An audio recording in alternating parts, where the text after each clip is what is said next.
Gotham, a crazy podcast about DC, with your hosts E-Rock and PD. When we speak up, get your geeks up, cause you know you about to get geeked up. So sit back, relax, and get comfy.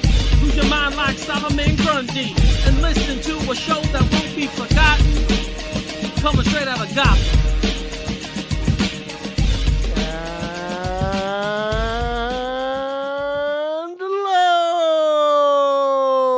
Everybody out in the Meadowlands, welcome to episode 105 of Straight Outta Gotham. We are a fandom pop culture podcast and a proud member of the Batman Podcast Network, hosted by Batman on Film. Make sure you check out all the other great shows by clicking the drop down on the BOF webpage and checking out just what everyone's got to offer you: ELTD, Batman Book Club, Raimi Review, Batman Animation, BOF Social Hour. There's a ton of great shows for you to check out. So please head on over there and pick something to listen to. I am your co-host from the other side of the Hudson River, senior contributor to Batman on Film. I am Peter Amvero. Today we're recording on January 22nd, 2023, the day after the New York Giants died. And as always, we have a great show for you today. But before we get into the good stuff, I would like to remind you, all our faithful listeners, if you take the time to rate and review our show on Apple Podcasts, and we read your review on air, you have just won a Straight Outta Gotham prize pack. So get those reviews in like Rotten Tomatoes. Now, let me introduce you to my partner in crime, the man who's been dating Zach Wilson's mom since week 15. Ladies and gentlemen, a junior Batman on Film contributor, Eric Holzman. That is completely false. You can deny. Pete has been reading the Inquirer and all the tabloids, because that is completely false. I may not read Zaddy print on Twitter, but I read the National Enquirer. Because Zach Wilson's father is a very big man. Could he take Aquaman, though? Could he take Aquaman? And, yeah, he might be able to. I don't think so. A large man. I'm a little bit. I'd be a little intimidated. Not gonna lie. Oh wow, really? Yeah. Interesting. That is very interesting. So Pete, the fact that you mentioned the Giants losing, our super fan Chris is not going to be happy about. Well, I'm sorry, Christopher, but they gone. Fly, yeah. Eagles, fly. Oh, geez. Road to victory. He's even doing the song. I can hear it from here. I'm sure you're not that far. I'm pretty much in the middle between New York and Philadelphia. That is true. Yeah, you are. That's funny. But no, it's the day after the Giants-Eagles game. The Giants obviously lost. They got destroyed. Is what it is. But we are in the thick of the NFL playoffs. So yesterday as well, the Chiefs won. So Kansas City's back in the AFC Championship game. Eagles are in the NFC Championship game, and today we have two more games. We have Dallas. Who are they playing again? Niners. San Francisco. Yeah. Dallas, San Francisco, and then we have Cincinnati and Buffalo in the AFC. So we will have our championship teams after today will be set. Nothing would be more amazing than a Dallas-Philadelphia NFC Championship game. Drive the Giants fans miserable. It could happen. Love it. It could Bring happen. It on. Very well could happen. But yeah, we were talking a little bit about before we came on air about if Buffalo wins, it'll be a neutral site AFC Championship game because of the whole DeMar Hamlin situation, making that game not happen, and then they didn't reschedule it. So, I know Pete, you said you wouldn't want that. To me, it'd be kind of interesting just to see what it's like. Because the NFL has been dying to do this. They want to have neutral site championship games. They've been wanting it for years. Really? Yeah. It just seems, I get why the Super Bowl is neutral site, but it seems weird. Like you'd work for home field advantage. You'd want that advantage going into the Super Bowl, right? I feel like it's something to play for, I agree. And I've never liked the fact that the Super Bowl is played in a neutral site. I feel like it wasn't last year. Well, the year before either. Tampa won. Which is funny because we've always said that, like, when's the first neutral site Super Bowl? And then we get two in a row. Yeah. So, it really wasn't either of those years. So, but yeah, this is this is the exciting time if you're a football fan when championship weekend comes, especially if one of your teams is still playing. And we have friends who their teams are still playing. So, it's going to be interesting to see how that unfolds and then see their reactions to it. As we all know, I cannot stand the Dallas Cowboys, even though I'm not an NFC East Which is guy. even weirder to me. But is it just because there's so many Cowboy fans in the area? That's part of it. I don't like I understand why they're called America's team, but to me, that was so long ago. Like, they're not anymore. They haven't been relevant really in 30 years almost. So, like, I don't understand. Well, it's either you give it to them or you give it to New England. So pick your poison. It would have to be now. If you're gonna pick a team that's America's team, I would definitely, for this generation, it's definitely the Patriots, and that burns me even more. But that's more apropos. They were there first. Let's be honest. That's kind of how a lot of the history works. At least when it comes to sports, like the Cowboys been around since the '60s, right? So I understand. They had that dominant run, So I get why. I just, I feel like you need to evolve with certain things. Hey, sometimes you just got to be the first one in line. That's what it is. That's what it is with them. So yeah. So the football. It's almost football. I can't believe football season's almost done though. Crazy. Yeah, I made fried chicken wings last night. Actually, you made them? Yeah, I made my own chicken wings. It takes forever. I have a small deep fryer, nothing too big. Usually just use it for shrimp on Christmas Eve. But it was fun. I tried different couple ways. I tried them naked, and then I did one dip, and then I did a double dip to try to make them extra crispy. And you don't need to make them extra crispy. That's a lot of breading. Was it It was good though. They were really good. And tried different. Were they sauces. The full size wings, or did you just do the drumettes and? I cut them into flats and drums. Okay. And it was a lot of fun. The whole process was fun. I enjoyed doing it. But yeah, like you could totally just roll with that. For me, I was like, man, the naked wings were so good. Just salt, pepper, and then deep fry them like that, and then put my sauces on after. Like I was like, wow, this is really good. I was really happy. Because every time you get wings from some place, they're never good. I feel like there's only so many places, like a wings place specifically, that I would get wings, or the Chinese restaurant. You know what I'm saying? Well, the Chinese restaurant wings from a pizzeria. If I get wings from like a pizzeria, I feel like they're not even cooked. The Chinese restaurant ones they taste like the noodles. I always, dude, that's why it's everything in that deep fryer. It's the egg roll, it's the noodles, it's the shrimp toast. That's why everything out of that deep fryer tastes so good, because it was like you don't have to. They never changed the oil. That oil's in there all day. So you call it 8 o'clock at night at a Chinese restaurant, you'll probably order $3.50. That's a lot of shrimp toast to go. Exactly. Lord knows what's in that oil when you get it. But you taste it all, which is fantastic. Yeah. But back to my wings, I did notice I needed to season the batter a little bit better. It kind of came out bland. Like the chicken came out juicy. Like, dude, these are like some juicy chicken wings. Okay. I was like, when you make them yourself, it comes out so fresh. You're just eating it right out of the deep fryer, you try to let it cool down and de-oil a little bit, but got to put a little bit more spices into the flour mixture. But overall, I was really impressed. It takes a while, but it's fun. It's a good time. And I was like, man, chicken wing party. I just need a bigger deep fryer. Do you use just like salt, pepper, cayenne pepper? I mixed flour, salt, pepper, onion, garlic powder, Cajun two-step That's from a good mix. Yeah. For my guy, what's it called? Stale cracker.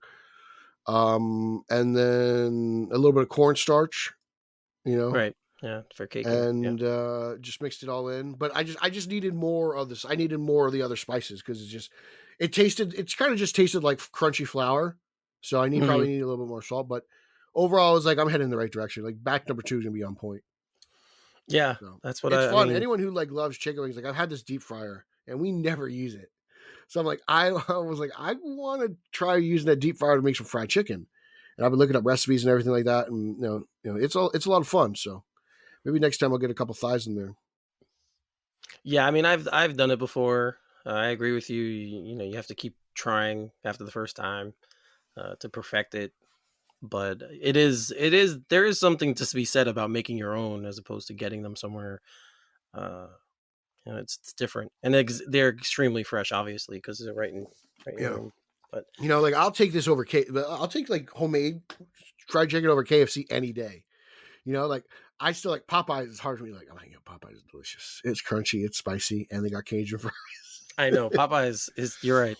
I love It's Popeyes, man. It It's sits like my a favorite. rock in my stomach when I finish with it, but I man, love it, man. it tastes good going down. They got this like rice and beans thing Yeah. on a side dish at Popeyes. I was like, I thought I was just getting rice, but then when I get halfway down, I got to the beans. I was like, oh my god, this is amazing.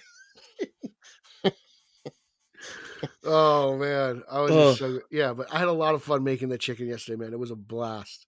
I basically spent the whole game of the Kansas City Jacksonville game making fried chicken.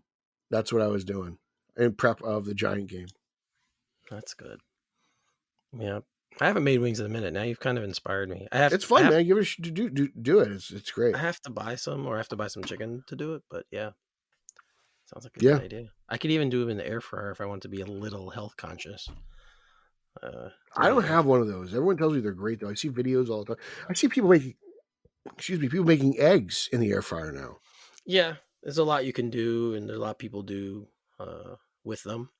It's basically just a convection oven it's smaller, so the air moves faster in it, and that's basically what it does. But like I just couldn't like when I heard someone made like an omelet and then pancakes. I was like, how are you making pancakes in the air fryer? And people are using coffee filters to separate, like create layers in them. And I was like, that's fascinating. Yeah. I never would have thought of that hack. This guy made like 6 pancakes in his air fryer. That's fantastic. Yeah. I was like, man, I do not make good pancakes. I'm not good at pancakes for some reason. Like I can cook a lot of stuff, but for some reason pancakes is one of them I can't do. Well, that's one thing I've been making since I'm real little because I love pancakes. Yeah. I've always been more of a waffle guy myself, so maybe I've never really had the desire for pancakes. Right. But I don't have a waffle iron either. I don't know if I'd be good at waffles. If I can't make pancakes, I don't think I can make waffles. The batter's pretty much the same. You might put like more vanilla in a waffle because some people don't put vanilla in for pancakes, but that's about it. Do you want to go to IHOP? I haven't eaten breakfast yet. So was their new meal the Tutti Frutti McFlutie? Like they got something on it's not new. It's something they brought back. It's the season. Yeah, it's new now. Yeah. Like it's new for the season. It's the Rudy Tooty Fresh and Fruity. That's what it's called. That's what it's called. Lauer's gonna go frolic his way over there right now. Yeah. Oh, Justin wouldn't come with us. He doesn't like IHOP. But other than that, why? I don't know.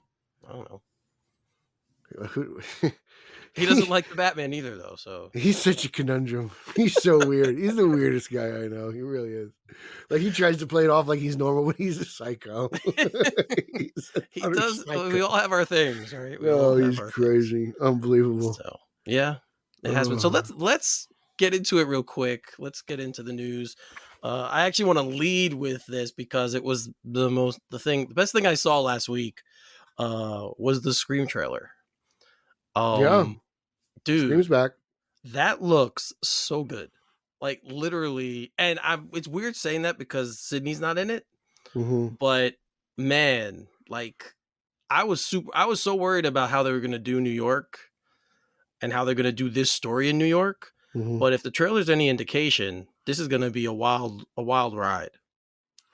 I'm interested to see what it's like. I'm kind of skeptical. I didn't like, as many people didn't, the whole Ghostface with a gun thing.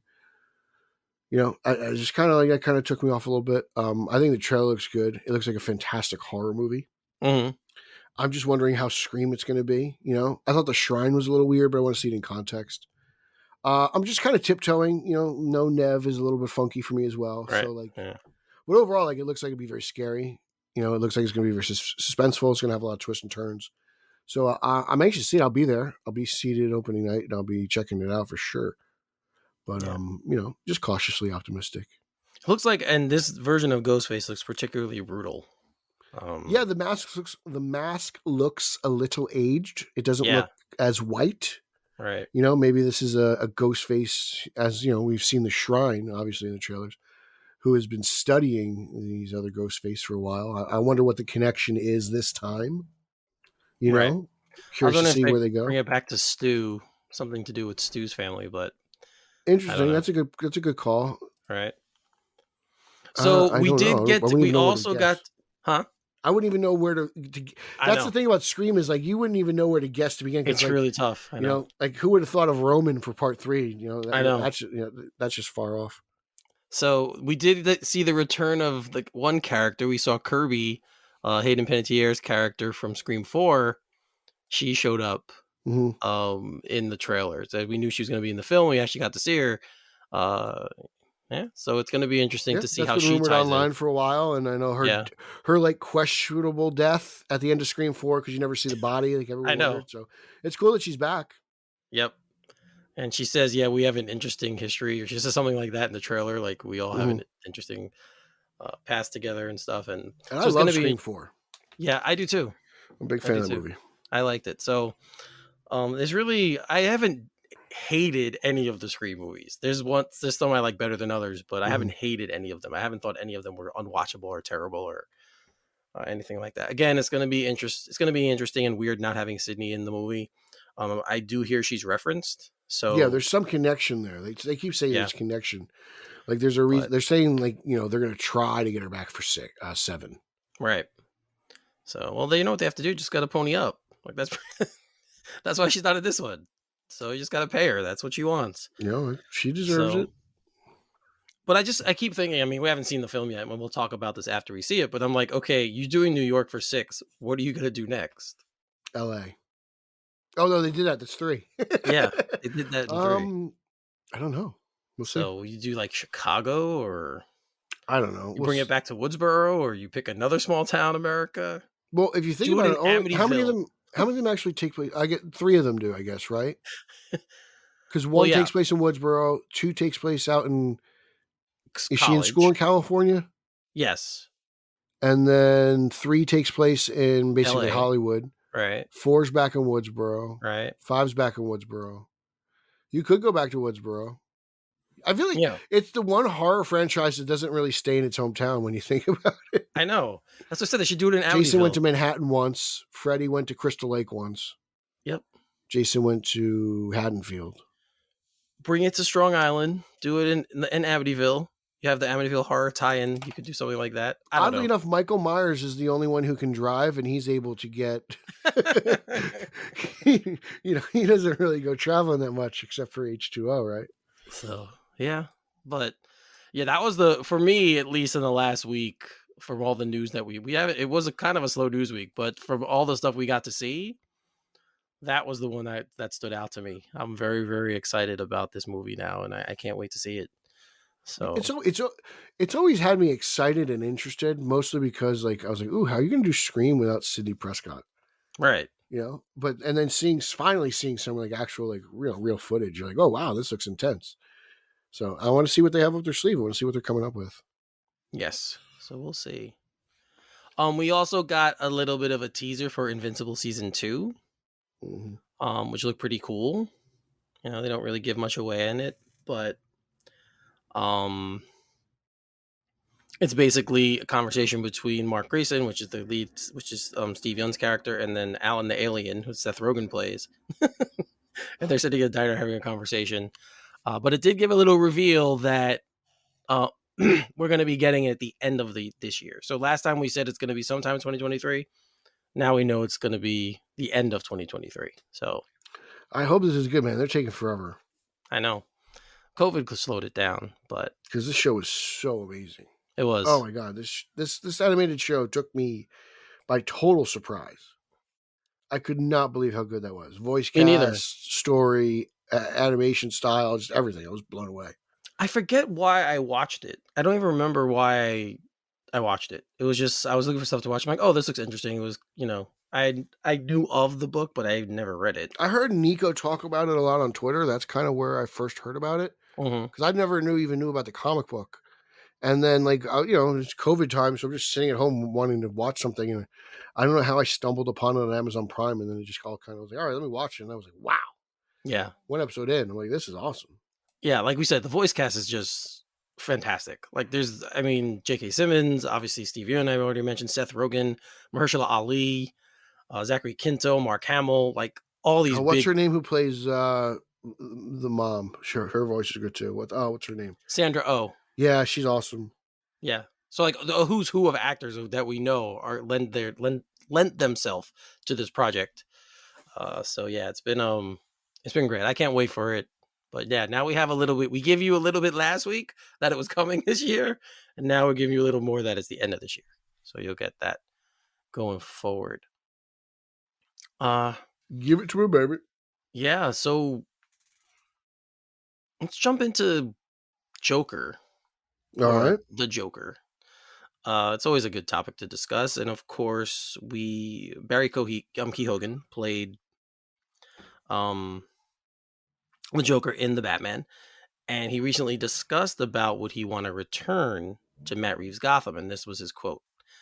Definitely, because I've got a few other things I'd love to bring. Actually, I have this little half moleskin book I've been writing in a lot, and so yeah, I want to show people what that is. Obviously, I'd love another crack. I've got a ton of back work done on him. If an opportunity does arise, they make the call, and I've got to respect that. So from the moment I saw him, I wanted to see more of him. So I'm great if they do go back to him. I wouldn't want to see him in this film, though. The second film, I'd rather see him in the third film. Whatever Reeves is planning to do, Reeves can do. Like if that's how his story goes, then so be it. Like it doesn't matter to me. But I mean, I definitely want to see more of Barry, even if it's just a little bit teaser more. That's fine. But I definitely want to see more of this, just because I don't even really know what he looks like. I know he kind of looks all bubbly and gubbly. He just doesn't look attractive. He kind of looks like the show we don't talk about's version of the Joker. If you want to lean that way, sure. But I got to see it first to do really anything. I can only piece together like 2 half images from 2 various scenes. Right. So I'd love to just get a better look at the guy. But I'm interested to see what he does. Everyone says this guy's a great actor. The only thing I really have to judge him on is what's that? Eternals. Eternals, yeah. That's really it. So well, if you get to see the Banshees of Inisherin, which just came out this year, it's actually out on video on demand right now, I think. Mm-hmm. It's not like it's a what is that? What movie? What is that about? Like, what is that? It takes place in Ireland. It's about these two guys in Ireland who are friends, who they live in this small town and they do the same thing every single day, and it's about their relationship. And Barry Keoghan's character actually is a supporting character in this, but he's fantastic. He steals the movie. He's the best thing in the film. So the whole movie is perfectly acted. Colin Farrell plays the lead. Brendan Gleeson. I know what movie you're talking about now. Yeah. This is the movie he was doing, the Irish movie that Penguin was doing. Yeah. Okay. Yeah. So, but if you like really good acting, watch this movie because that's what it is. It's just a very well acted film. It's a Reno movie, and he's fantastic. So. It's a Reno movie? It's a Reno movie. I like those kinds of movies too. Reno's like, yes. I watch a movie about cinema, yes. You watch stupid, bombastic, stupid, bullshit. I watch a real movie made by a real director, you pitiful American viewer. I love how you make him Russian. It's great. Because I like when Reno says Russian oligarch. Like, it just makes me laugh. Okay. It just makes me laugh. Yes. Laugh. Ha ha. All right. So moving right along, there was a lot of discussion when James Gunn and Peter Safran took over to head DC Films or DC Studios. There was a lot of discussion, a lot of little bits of news came out, and one surrounded Jason Momoa. He said he was teasing like, "Oh, I have, there's something big to talk about once they let everyone know," and all this other stuff. And people automatically were assuming that he's going to be playing Lobo and leaving the role of Aquaman. Well, he did a episode of the Variety Studio, and he was at the Park City Festival talking about being narrator of the new documentary called Deep Rising, and it came up. Now, Deep Rising, honestly, does that sound any more ridiculous than Rusty Piers? It sounds just as porny. I'll say that. Okay, I'm just saying. When a real director does it, it's okay. But when Peter says it, everyone goes, "Oh no, he can't say these things." I never said that. You did. You were like, "Oh, Rusty Piers. It's so you can't say that's a porno." No, I just said it sounds like a 70s porn name. Oh, you're trying to censor me. I didn't say You're that. trying to censor I me. didn't say it was bad. I'm perfectly fine with it. Doesn't matter to me. Now he. So, but yes, he did say he will always be Aquaman. So this is, I'll read the quote that he said when he was actually talking about Aquaman. The beautiful thing about Aquaman and the Lost Kingdom is me and my partner wrote the first treatment for it, and it was about a 55-page treatment, and a lot of it has to do with me talking to the UN about what's happening with the melting ice caps. There's no far-off galaxy coming to destroy us or aliens from another place. It's us ruining our planet. We need to get together and save our home. And then he concluded, I'll always be Aquaman. Ain't no anyone coming in there and taking shit. There might be some other characters too. I can play other things too. I can be funny and savage and charming. That line makes me think that the Lobo thing is very, very real. So, Kowalski. Let me get that out there real quick. Yeah, I mean, I said this a while ago. I retweeted it. I think Momoa is going to start double dipping. I think he'll probably be Aquaman for a while, and he'll probably be somebody else. Somebody was talking to on Twitter said Vandal Savage. I think he would make. He looks that's like possible. Vandal Savage. Yeah. I don't think it will be Vandal Savage just because Vandal Savage has a tendency to go straight up against the Justice League. So to have Momoa fighting Momoa might drive people crazy. That's why I think Lobo is a little bit more of a safe bet, because it's kind of more of a guy who kind of just deals with space-oriented people. Like, you're not going to see Lobo ducking it down with Aquaman too much, I don't think. At least not from what I've seen in animation and print history. So there's no real history there between him and many other characters, also like Superman and stuff, maybe some Green Lanterns. But I think the Lobo thing may come to fruition. And, Lobo's like one of those characters I never thought I'd ever see a Lobo movie. Do I want a Lobo movie? No, but if they make one, I'll be there to watch it and check it out, and I hope it's fantastic. So, do you think it would be the under the Black Label and not they don't have, but Black I mean, they Label kind is of almost do. like the DCEU. Like, it's never was really a thing. I know. I just call it that because I don't know what else to call it, so that's why I call it the Black Label. The non-connected shit. Like, yeah, no, I think Lobo is hardcore connected shit. Okay. I think Lobo is a part of a grander universe of space beings and and he is lore. Right. I'm just trying to figure out how they would explain He's got to be connected, because I think you got to have some sort of powered super being going against him. I think he's the antagonist of the movie. So, all right. Well, again, I like Jason Momoa in these roles, so whatever they give us, I'm good. Yeah. Whatever he plays, I'm good. Mm-hmm. He's such a charismatic guy, and he's kind of like, he's very much like The Rock in a lot of ways. So I'm very, very looking forward to whatever they have in store for him, whether it's Vandal Savage, whether it's Lobo. And of course, I hope he still continues to play Aquaman, even though I'm available if they need someone to step in. That's true. I mean, if he wants to, pass the torch and actually give you credit for being the true Aquaman, that's fine. And then you could be the Aquaman of the connected universe, and then he could go on and play Vandal Savage. That's cool with me too. Right? Like, I think that'd be fine. I think that's if you are brought on as Aquaman, then that does mean that Amber Heard's time as Mara has passed. So I would imagine it'd be Zach Wilson's mom. Because she looks good. She looks good for her age. She does. She does look good. I just wig, dye her hair red should be fine. But I think that'll be fine, because you guys are good. You guys would have good chemistry. Obviously, you have good chemistry. You guys have been dating for a while, but I would not be opposed if Amber Heard stayed, though. Just putting that out there. Would not be upset. Eric would be fine with Julia Roberts. With Julia Roberts? She looks good for her age. Yeah, why not? She's still a beautiful woman. Oh, no. I did not say that at all. I didn't say she was. I just thought it was a very weird pull to play Mira. So that's all. I thought it was a weird pull. That's all. All I'm saying. All right. So we already mentioned James Gunn. And there was a story that came out that he might want to bring his Guardians of the Galaxy cast with him to do some DC work. So, I saw a bunch of idiots on Twitter complaining about this, because apparently you can't be in a Marvel movie and a DC movie, and I guess those people just weren't around for Ben Affleck's Daredevil or Michael Keaton in Vulture. Or who They're else? probably around for Michael Keaton as Vulture, but certain not people Batman. Yeah. They're probably, You know. they're more of a Gen 13 crowd, I'd assume. Yes. But this was his quote. He says, "The cast are like my family." Speaking of the Guardians cast, "I cannot tell you how close I am to Chris Pratt, Pom Clementif. I can always say her name wrong. Dave Bautista, Zoe Saldana, and Karen Gillan. But I also know I will work again with all those people individually again, probably at my other job." So I think he's talking about Pizza Hut. What?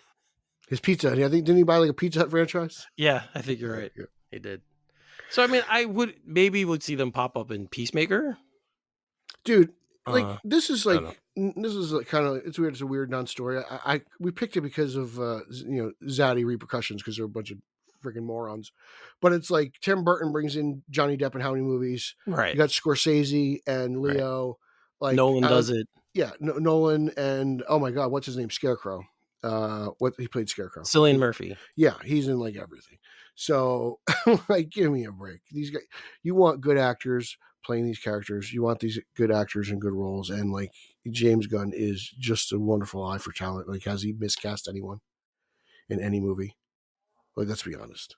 No, he really hasn't. So like when I see the Zaddies complaining, it's just like, God damn it! I wish you guys would shut up or just drink bleach or something. Well, they don't. I mean, they didn't want him to take over anyway. So yeah, I know. They're just horrible people. Not all of them. 99.9. Some of them are nice people. 9%.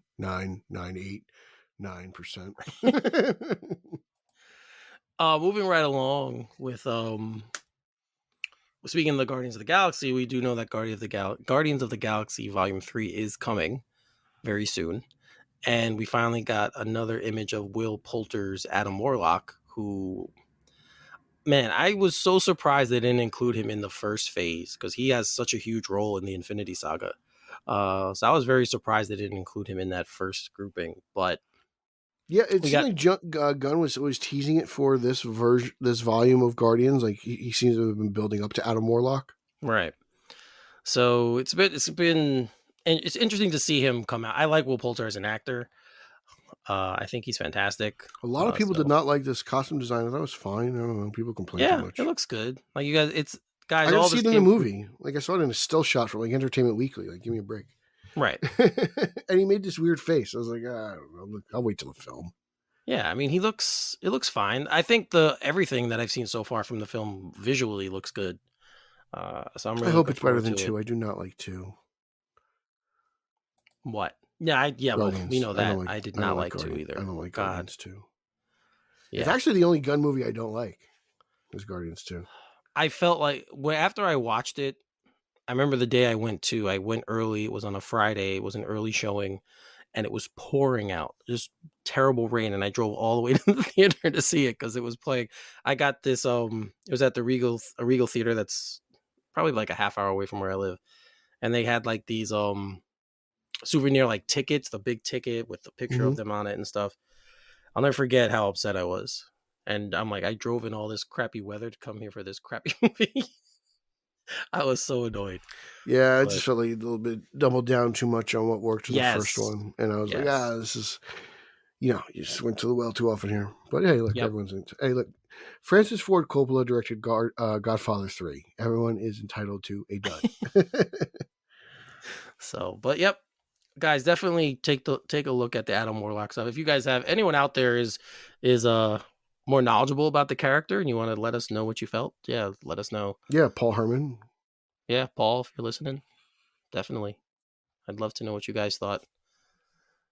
So, all right. So we have some old Eric Holzman, champion of Long Island, sleeping with the women, getting it in. Great. I love when you do these. I love when you do these little songs. A little song, a little dance. Batman's head on a lance. Tell me, what do you know about? Yeah, isn't it? Oh, good old Jack. Good old Jack. Yep. Still the best there ever was. Yeah, I mean, if you're looking for the most accurate depiction we've gotten so far, that's probably it's got to be Jack. Maybe it's got to be Jack. It's got to be Jack. So never rub another man's rhubarb. So awesome. Unless it's Eric Holzman, then rub away. Rub-a-dub-dub, Eric's tub.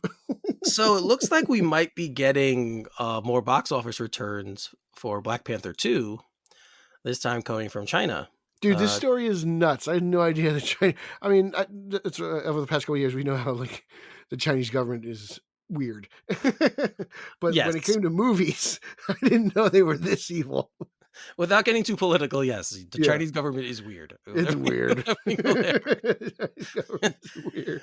So yeah, so this will be the first. These will be the first Marvel movies to show in China since Endgame, and then Spider-Man: Far From Home, Which is bonkers, right?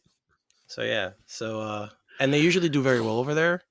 So they will be setting a release. Dude, imagine how much it wasn't Far From Home, right? What? What was it? What was the Spider-Man movie? Far From Home, yeah. Oh, okay, I was gonna say, like, imagine the money Far From Home would have made if they added to China. I know, would have been nuts. Oh man, yeah, definitely would have been even more. Black Panther's gonna make so much more money. Like, watch out, Avatar. It's definitely gonna. I mean, they're releasing. But what was the reason? It was more the reason they didn't want to show the movie. They're stingy with the villains. Like, they don't like villains that are too powerful or something like that. Yeah, I don't really know why they don't show them there. It's always some kind of moral reason why they don't release the films over there. And I couldn't think of why they wouldn't put Wakanda Forever. I have no idea. I don't know. I mean, what would Namor be? Why would that be? I don't know. Have you seen it yet? I actually haven't either. That's the crazy part. I'm Well, actually, at this point, I'm waiting for it on demand just because it should be coming next month. oh, yeah, it should be. You're right. So I have literally like a week to wait, and I've worked the next 2 weekends. So, Yeah.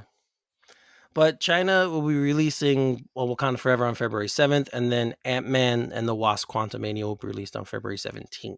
Yeah, and that's the same day that it's released here. So, yeah. So it's going to be interesting to see what that does to the box office numbers for that, specifically for Wakanda Forever, since it's already been out here. I want to see what kind of boost it gets. What kind of? Oh man, that's like, what do you think? 400 million at least? It's hard to guess without knowing how many theaters they're going to release it in over there and what the deal is, but that seems like a high number. Do you think that'd be high? Well, yeah, I mean, China's a big country, man. Endgame made 632 million in that territory. So you want to say closer to 2 to 3? And yeah, and the original Black Panther only grossed 105 in China. So yeah, but this movie's got different buzz on it, right? Maybe 230, 250 in that range. Okay, I could see. We need Mendelsohn on. He's good at this stuff. Yeah, we do actually. I'd love to watch you two debate Star Wars. All right, you guys argue about shit I don't care about. Let me know you're talking about Batman. It'd be cool to have him on just to talk about that, though. Yeah, I'm down. I think the man's a human calculator. Yeah, box office stuff is always intriguing to me because I don't understand a lot of he's probably the only guy who writes for Forbes right now that I probably trust. He doesn't anymore though. He writes for somewhere else now. Oh, good. So Forbes is useless. Yeah, he writes. I forget where, but he does. Yeah, no, he moved over to a different publication. All right. I did not know that. Sorry, Scott. Yeah. So, and sticking with Marvel, we know obviously that their slate is always pre-planned years in advance, but apparently they're going to be delaying some of the shows that they have coming out. So, this is what we know. What If was originally set to arrive late last year before moving to early this year, and now will be released next year. Mm-hmm. Echo isn't ready for 2023, so that's moving back to early 2024 as well. And Agatha Coven of Chaos, which was confirmed for winter of this year. It is confirmed to release for winter of this year, so that's staying. And then they have no, I'm wrong. I'm reading this wrong. I apologize. What is going on that island? I know. No, it was confirmed for 2023. Who's smoking weed here? Now, now it's not coming until 2025 after Daredevil Born Again. So it sounds like Daredevil. To me, this sounds like they're putting a lot more effort into Daredevil. Yeah. It seems like Daredevil's a priority now. Which would make sense. I mean, it's also the longest show they're going to do. I think they're going to do like a CWC, which is going to be like 18 episodes. Oh, they're going to do like an Andor. I think it's going to be a long season. I don't think this is going to be a short 8-episode season. I think this is going to be one of the longer ones. Well, that'd be good. As long as it's good. I mean, I give them. I have all the faith in them. Yeah. Especially after She-Hulk. I know it's completely different, but I know they're going to hire the right people for the job. Yeah. Well, one thing that is staying is Secret Invasion, which will be coming this spring, and I'm really interested in that movie, that show. That looks good. Yeah. Anything they delayed, it's coming. Again, as long as it's not canceled, I'm fine. Did you see the other story that was tagged in this specific one you sent me? No, was this a Yahoo article? Yes. Yeah, they was tag other things. It said Michael Bay recently denied reports that he was charged with killing a pigeon in Italy. Oh, I think that's a real story. It is, and it was but it's not entertainment news, really. I guess because it's just Michael Bay, but it's Hollywood director. I believe he's being sued by the Italian government, though. Yes, yeah, this is like a real thing that's going on. Like apparently he killed a pigeon on like a Transformers set by accident. They blew up something and the pigeon got in the way, and now the government's coming for blood. I was like, really? Well, can he come to New York and do? That's mean. I shouldn't say that. Kill pigeons? We have the most gangster pigeons in the world. You step right next to them, they just look at you like, I'm not moving. Dude, I remember those pigeons. So they need to come and do that. He could come here and blow something. He likes to blow things. That's a legit thing. That's what he does, though. He blows things up, so it doesn't surprise me that he did that here. All right, sticking with Daredevil Born Again, we have some casting news. So Nikki M. James, who's an actress from the stage show, The Book of Mormon, she has been cast in Daredevil Born Again. Again, we don't know who she's playing, like we always say, but she has been cast. I saw Book of Mormon. I couldn't tell you if I saw it with her, but if you're not a big Broadway I would imagine person, you saw it, Mrs. Wilson, because she's a Mormon. They're from Utah. Jesus. I'm just saying, it was probably one of your first dates. So, but this Ms. James she won a Tony Award for the best actress in a musical. So she's obviously a talented actress. Maybe there's a singing part in Daredevil Born Again that she's going to do. Who knows? You know who hasn't been cast, and Reno pointed this out. Yes, Reno, yes, he is. Is the woman, the actress who played Karen Page. She's probably, they have not announced her as returning. So I wonder if this takes place after the death of Karen, or maybe before they met. I don't know. Like I'm trying to figure out, because I think this is a reboot of Daredevil. I don't think this is a continuation of Netflix Daredevil. I think the only thing similar is Charlie Cox. Get your minds out of the gutter. But he even kind of hinted that they were keeping some stuff from the first one. But at the same time, he said it's also a fresh start. Like he's talking both ends of his mouth here, which is fine because I don't want to know until I actually sit down and do it. You know, like I want to see it and kind of be immersed in this world and take it all in. So I don't care. It's not something that essentially is a break. I don't know. Something that'll like trigger me. It's just something I'm curious about. You know, like either way, right? It's not a deal breaker. Yeah, exactly. Like, I just want to know. Obviously I'll watch it. I did love the tone of the Netflix series, but I mean, obviously there's no way it gets that brutal. Yeah, I don't think it's going to be that bad, but we did get a little bit of that in She-Hulk with the hallway fight that he had. So even though they kind of killed it when she came in and just beat everyone, she just kind of ended it really fast. I love She-Hulk. They did kind of hinted it. Dude, you're like on an island with that one. A lot of people don't like. I mean, I thought it was okay. I didn't love it, didn't hate it. It was fine. But your love for that show is of everyone I know who's watched it, you're the only one who says I will openly admit that She-Hulk is better than season 3 of Batwoman. Oh no! And you all know. You feel okay? And you all know. You're a little sick. No offense to Mrs. Abrams. Just saying. And you all know how much I love that show. But She-Hulk is better. Oh wow! Okay. Not surprised, but okay. I do. Just saying. So I don't want you guys to think that I've been, sniffing crack off of poor man's belly. Yeah. Well, you brought up the CW, and we did get another trailer. We got the trailer for Superman and Lois season 3. Yeah, we did. And what did you think? I'll let you go first. What did you think? I thought this is pretty heavy. We also got our first look at the new Jonathan Kent. Yes. No problems there. Obviously they look different, but They do other than reveal that- something in the trailer. yeah, Yeah. we are expecting another Kent, Yes. which I think is pretty interesting. Superman getting it in. You know, you love to see it. So I'm excited for that. Lois is missing a little bit. Looks like Yes. General Lane and Superman are at a little bit odds. Stakes are high. It seems to be a very personal season, which I think is good. I think while I've really enjoyed the show, I think for taking place in Smallville, things are a little bit on the large scale. You don't think You know- stuff like that would happen in Smallville? No, What you're maybe. saying? Yeah, it just seems like it's too small of a town. I guess no Too pun small of a intended. ville. Yeah, it just sometimes it seems like the events there are a lot bigger than like it seems like it would happen more in a metropolis setting, especially like when they all get like possessed by Morgan Edge and all that jazz back in. Well, the thing with the mines, I think obviously you have to do in a smaller town. So that when they went into the mines with the red kryptonite, the yellow kryptonite, orange, whatever color it was, Mhm.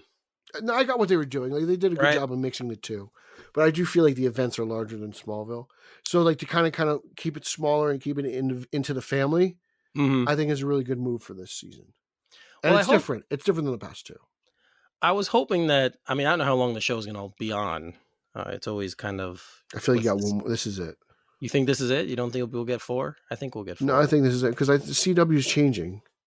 No, it might move to HBO Max, but I think we might get another season. Okay.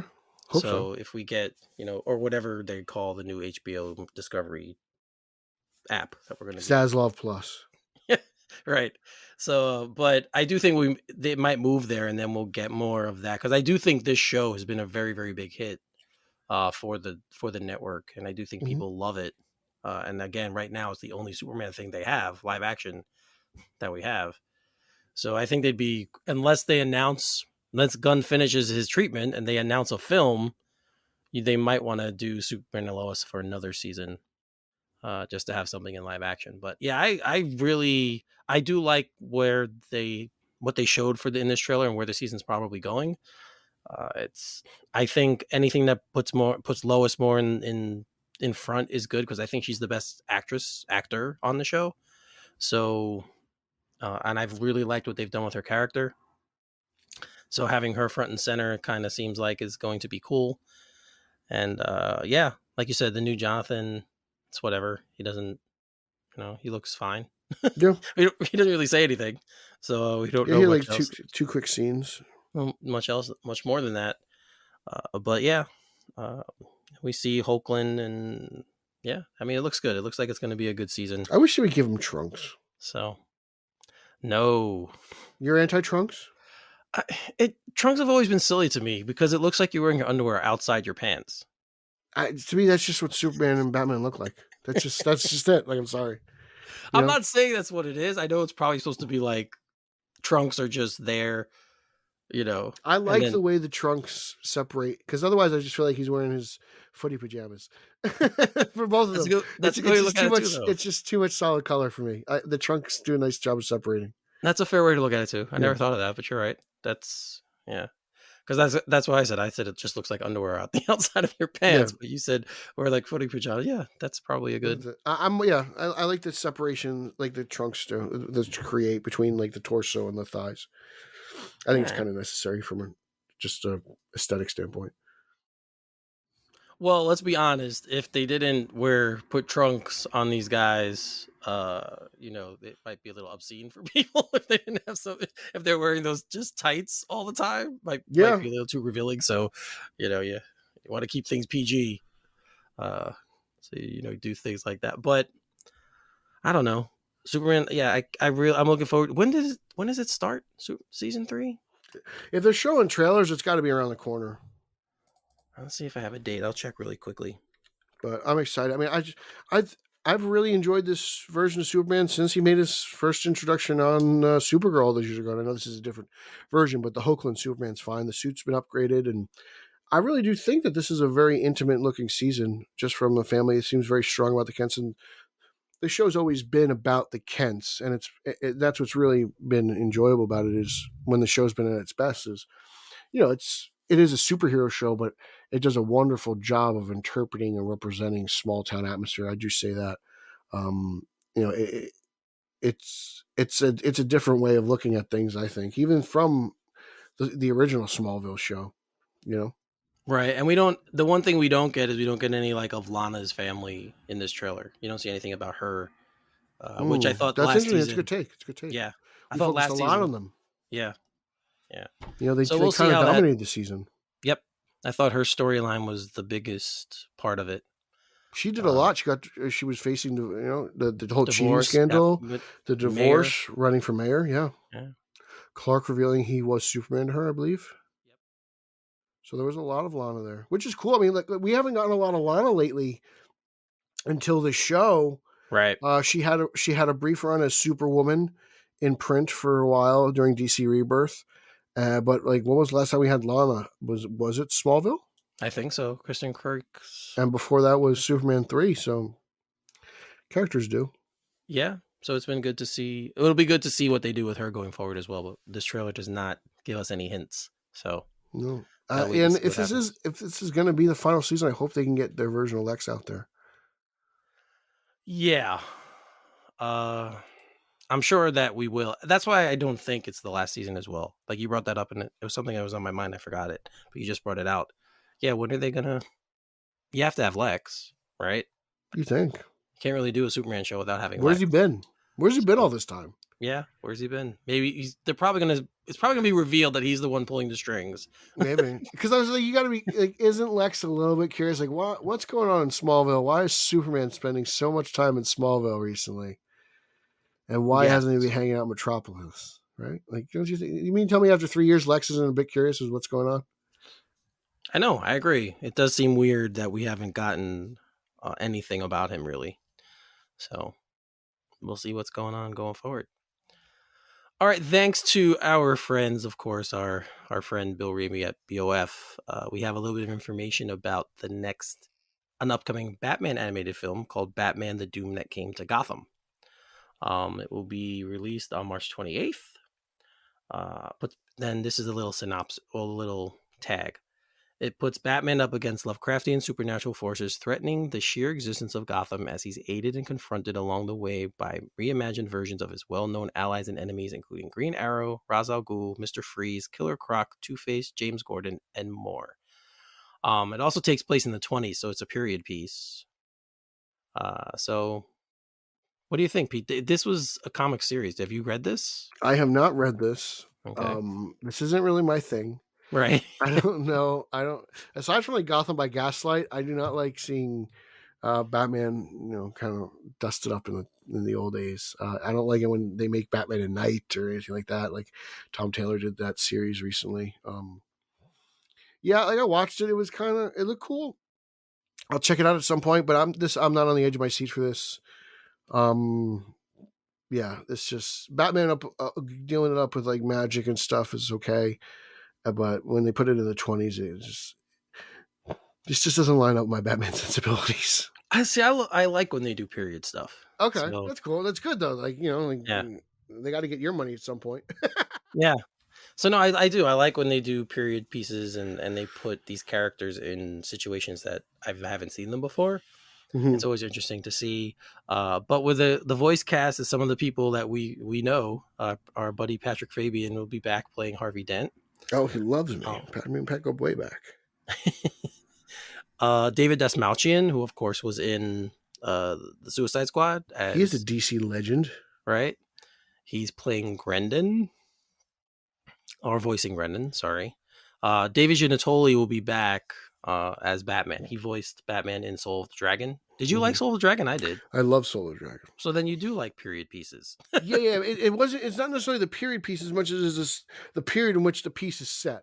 Okay. Like Batman in the 70s I can get into. Batman in the 20s I can't really get into, Okay. That's why I mentioned Gotham by Gaslight earlier. Well, I hope if they're doing a 20s thing, I hope they really dig into like the Roaring 20s period and maybe throw Prohibition in there, stuff like that. The 27 Yankees, yeah. Coming out of so doing stuff like that. But it's also being directed by Sam Liu. Great friend of mine, Sam. Right, friend of the program, Sam Liu. Mm-hmm. So so I'm looking forward to this. I'll give it a shot. Again, it's going to be available March 28th digitally from Amazon Prime, Apple TV, Google Play, Vudu, and more. So if you guys want to check, you can just go pre-order as well and check it out. You're going to pre-order it? You're going to see it opening night? I'm not going to pre-order it. I'll just watch it on digitally. That's all. Mm-hmm. So scalper. But have a little bit of time. 28th, so have a little time. A little bit of yield time for Eric Holzman to get his movies in order.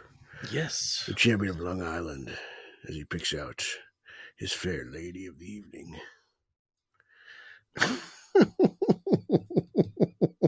As if it were that easy for me.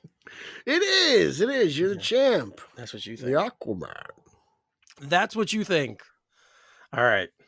I think we're at the end of this one. So, Pete? I would like to dedicate this episode to Eric Holzman, a fine co-host and even greater friend. The champion of Long Island and the captain of graybeards everywhere. He a true inspiration to mankind. And probably the most miserable Jet fan I know. Oh, God. And I'm sobbing over here. Like a snake. I'm sobbing. Who are you, Jeff Johns? Oh, that one's for the zaddies. You can follow me on social media. That's Twitter, Instagram, Mastodon, and Zack Snyder's favorite platform bureau at Pete Illustrated. You can follow the podcast you're listening to right now, Straight to Gotham, at straight_O_G on both Instagram and Twitter. We have a Facebook group and a Facebook fan page. Consider joining and following both. Everything that you hear on the show is shared there and much more. Check out at Team Yellow Oval. That's a fun little side gig I do. Check out my other podcast, the Italian Spider-Man Coalition podcast, at Italians for Spidey on Twitter. I do that with Nicholas and Nico Caruso. Whenever the two of them get their stuff together and want to do a show with me, I'm ready. It's up to you, Nico. You can follow me all over BatmanOnFilm.com, Batman on Film YouTube. I've got comic book reviews, Detective. I've got movie reviews. I've got interviews with Patrick Fabian, Michael Houston, Tara Strong, other people. And for all you zaddies out there, Rich Citrone. There's all that stuff. So check all that stuff out there. Now I'm going to hand it over to everyone's favorite, Eric Holzman. Thank you. As you guys know, Twitter, Finally33, spell Finale 33. Pete mentioned the Facebook stuff. Definitely check us out over there. If you're in the group, interact with us. I still want to know if you guys want to do the cold shower challenge. I think that'd be fun. A fun thing we could do as a group, and maybe we'll give a prize pack for that. I'll think of a prize pack for someone who can actually do it. For so all you 10 want days. people to videotape them in the shower and send it to you? No. Just why are you so weird? I am actually going to rely on people being trustworthy. And I'll set up a spreadsheet, and you could just put in how many days you took a cold shower. And because if you guys are interested in the benefits, look it up. It gives you more energy. It's good for your skin, all this other kind of stuff the benefits you can get from taking cold showers. So this episode of Straight Outta Gotham is brought to you by the Water Company. So definitely, if you guys are interested in that, do let me know. Also, if you guys have ideas of stuff you want us to cover, stuff you'd like Pete and I to do, shoot those at us as well. What's that email? Been around for a It's at Straight OG Podcast. Sorry, not at Straight OG Podcast at gmail.com. That's what the Twitter handle, Eric. I know. I'm twittering up everything. That's crazy. But yeah, that's the email. So you guys can hit us up there, or you can hit us up directly. You could hit us up on Twitter. Most of you follow our personal accounts as well. So if you guys have ideas, direct message us, let us know, and we will consider it. Because that's what we do. I know Steve Helm has been big on the Iceberg Lounge coming back, so Pete, we're gonna have to put Steve Helm talk like this. Oh, me get me nice cold beer from that Iceberg Lounge. That's the coldest course I ever drank in my life. You. Now Steve sounds like Bill. You're kind of merging them together. Bill, no. Bill's more panicky than That's Steve, true. and it's also Miller Lite. That's true. You're right. So yeah, but They'll be like, Dak Prescott, what's he doing? He throwing interception on the field. Rachel, just go 5. that's gonna be tonight. That's gonna be tonight during the game. I'm sure Bill's gonna be doing some of that. But yeah, we're gonna work on the iceberg. We're gonna work on getting guys together. We actually have had people in our group saying, "I want a podcast. I want to do something." So maybe we should just throw something together, IBL based, and do it. Also, smart. don't forget about our Super Bowl extravaganza. We are going to do that 2 weeks before the game, just to let you guys know. The amazing Chris Burke. One, right? Back. 1 week. 1 week? We're 2 weeks before right now. You said February 4th was the day we're doing it with. Isn't it 2 weeks before the Super Bowl right now? Because it's off week. Yes. Right. You're right. So we do it. Yeah, I thought I said that right. Okay. Anyway, the Acme Packing Company's Chris Burke will be joining us to talk a little football and just a little predictions and little capes and tights. So that's good. We're trying to make that a little annual tradition. Yeah, let's have him on. That'd be fun. He's also see what the Chiefs coach will like over Wisconsin. I think he also works for the local state news station now where he lives. So that'd be cool to hear how he's doing with that in the sports department and stuff making like that. moves. So yeah, over there. Oh yeah, Chiefs courage. Oh yeah, Rogers. So that will be February 4th is the date we actually earmarked for that or scheduled for that. So look out for that one coming up. Again, if you guys are Knick fans, any of you follow All Nicked Up, my Knicks live stream. It's every Wednesday night, usually at 9:00 or after when the Knicks game ends. Check us out on YouTube. Obviously, you should rename the show the Jalen Brunson Power Hour. And our on Facebook Live is there as well. Go check us out. We have fun doing that. We do a lot of complaining, but when it's the Knicks, that's what happens. So, what was the topic of complaint this week? Oh, we didn't do a show this week. Saved yourselves the misery. No, I had a previous engagement I had to go to, so I could not. Oh, really? What was her name? The show. Could it possibly be a little Sally Testerberger has found her way back into your heart? No. Oh, no. There will be no Sally Testerbergers. Oh, no more Testerbergers. She's a big old plate of Mrs. Wilson. Anyway. I think that's it. We covered everything? I think so. All right. So let's shut this one down. Lock it up. Lock it down. Oh, good luck to everyone who roots for whoever. For Dallas, for San Francisco, for Buffalo, for Cincinnati. Good luck to all your teams today. I personally don't care, but good luck to all your teams today. That's not true. You don't want the Cowboys to win. You're totally pulling for the Niners. No. America's team.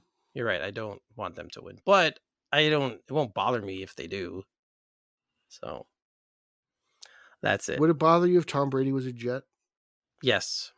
I hope to God he's a Jet. Thanks. And I hope it's the worst statistical season of his career. Isn't he a nice friend, guys? Isn't Pete nice? A nice guy. I love other people's sports misery. You're terrible. That's not true. Everyone roots against the Yankees. I don't want to hear shit. No one ever roots for the Yankees to win. I don't want to hear it, so I root against everybody else. That's a very immature way to be. Like, it matters. They're professional athletes. Who cares? The best is like people like, oh man, like I used to post pictures of like the opposing team's logo when the Giants lose. So people would respond later to pictures of Astros players. And I just be like, you guys get it now. This is all fun and games. This isn't real life. It's sports. I know. Some people like defend me. You don't like the Giants. Like, yeah, no shit. I don't like the Giants for 36 years. Pete is such an antagonist. I'm just ahead of the curve. He likes to ruffle people's feathers. It's okay. Mostly those who can't take a joke. It's part of your charm. Ain't I a stinker? All right. We're really leaving this time, guys. So for Pete, I'm Eric. You're listening to Straight Outta Gotham, and we'll see you next time. Booyah!